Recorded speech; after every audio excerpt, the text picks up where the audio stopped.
Kenalkan, nama saya Linta Inggrania dengan NIM 212111030 S3A. Di sini saya akan mempresentasikan faham agama dan asas akhlak.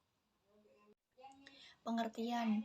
Konsep din merupakan istilah lain dari kata agama atau religion dalam bahasa Inggris yang memiliki beberapa makna utama.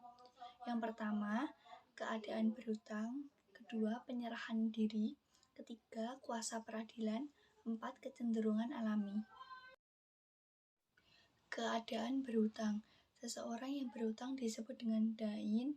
Ia berserah dan taat kepada hukum serta aturan dalam berhutang. Dalam pengertian ini, seseorang dain memiliki kewajiban atau yang disebut dengan dayan. Dan penghakiman dalam hutang disebut dengan dainunah. Seorang dain apabila tidak bisa menyelesaikan kewajibannya, maka akan diberikan hukuman atau disebut idanah. Pemaknaan utama keadaan berhutang: merendah diri, mengabdi, menjadi hamba. Dan dari pemaknaan utama seorang hakim, penguasa, dan pemerintah kita memperoleh makna lain seperti yang besar, yang perkasa, dan yang kuat. Seorang tuan, seseorang yang ditinggikan derajatnya dan mulia. Keadaan berhutang dalam konteks spiritual dan keagamaan, bahwa manusia berhutang kepada Allah karena menjadikan manusia wujud atau eksistensi dan menjaganya agar senantiasa wujud, sehingga menjadi eksistensi seorang manusia sesaat setelah tercipta dan terwujud berada dalam kerugian yang sangat. Ini karena ia tidak memiliki suatu apapun, menyadari bahwa segala sesuatu tentang dirinya, apa yang ada pada dirinya, sesungguhnya dimiliki. Kata-kata Al-Quran. Sesungguhnya manusia itu benar-benar dalam kerugian, menyadari bahwa dirinya secara mutlak tidak memiliki suatu apapun untuk membayar hutangnya, kecuali kesadaran dirinya akan kenyataan bahwa intipati keadaan berhutang terletak pada kewujudan diri itu sendiri, sehingga ia harus membayar dengan dirinya dan mengembalikan dirinya. Ia sendiri adalah hutang yang harus dikembalikan kepada pemilik dan mengembalikan hutangnya. Bermakna menjadikan dirinya dalam keadaan berkhidmat atau menghambakan dirinya kepada Tuhan dan tuannya. Pinjaman atau yuridu berasal dari koroda, adalah pengembalian sesuatu yang asalnya dimiliki oleh sang pemilik yang sekarang memintanya kembali dan harus dikembalikan kepadanya.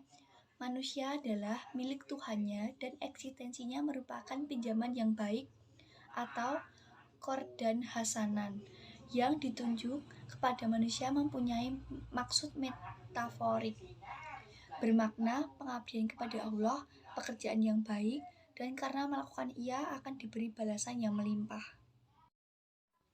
Konsep hikmah: mengembalikan dirinya dengan makna menyerahkan dirinya untuk suatu penghambaan atau pengabdian atau hikmah kepada Allah, sebagaimana pengabdian yang diberikan seorang manusia kepada manusia lainnya, bahwa seseorang yang memberikan suatu hikmah berada dalam keadaan bebas, tidak terikat, melainkan sebagai tuan bagi dirinya sendiri. Konsep mamluk adalah istilah ditunjukkan kepada seseorang yang menyatakan keadaan berhutang yang mutlak pada Allah, merendahkan dirinya dalam pengabdiannya, dan seluruh perbuatan pengabdian disebut sebagai ibadah, dan pengabdian adalah ibadat. Beribadah kepada Allah cara menjadikan manusia memenuhi tujuan dari penciptaan dan kewujudan dirinya. Fitrah. Di dalam konteks keagamaan, pemaknaan secara spesifik keadaan eksistensi alamiah yang disebut fitrah. Bahkan din juga bermakna fitrah. Fitrah adalah pola yang mendasari segala sesuatu yang diciptakan Allah.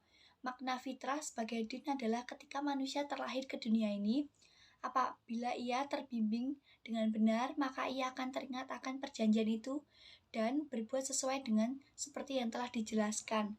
Maka ibadahnya, tindakannya, hidup, dan matinya hanya untuk Allah semata. Penyerahan diri. Penyerahan diri secara sadar, dan penyerahan diri bermaksud hilangnya kebebasan bagi diri seseorang.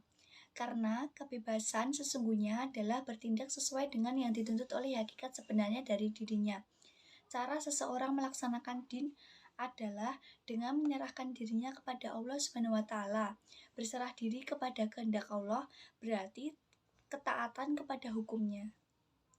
Al-Quran manusia tidak dapat terlepas dari hidup dalam suatu din karena semuanya berserah diri dan patuh atau asmalah asas pokok Islam, merupakan agama objektif yang memenuhi agama yang sama bagi masyarakat. Ia berfungsi sebagai agama yang sama untuk perseorangan sebagai suatu entitas tunggal. Secara tersirat bahwa Islam mengandung arti kepercayaan dan keyakinan atau iman. Penyerahan diri dalam pengabdian atau Islam. Islam juga merupakan pembenaran oleh hati atau qalb dan pikiran atau dan pengakuan oleh lidah atau lisan dan perbuatan dan amalan atau amal. Kesimpulan, konsep din bermaksud suatu ketaatan yang benar dan penyerahan diri yang sejati. Istilah din dipakai juga untuk agama-agama lain adalah bahwa penyerahan diri menurut Islam adalah penyerahan diri yang tulus dan menyeluruh kepada kehendak Allah dan dijalankan dengan sepenuh hati dengan ketaatan secara mutlak terhadap hukum yang diwahyukan olehnya. Kata dasar din, pengertian keadaan berhutang membentuk makna-makna lain yang saling berkaitan seperti merendahkan diri dari penyerahan menjadi hamba dan makna dasar lain yang membawa pengertian penghukum, pemerintah, raja, gubernur, penguasa yang daya menghukum terbentuk makna-makna yang bermaksud menjadi kuat perkasa, berkuasa, tuan berpangkat luhur, berdaulat agung, dan lain-lain.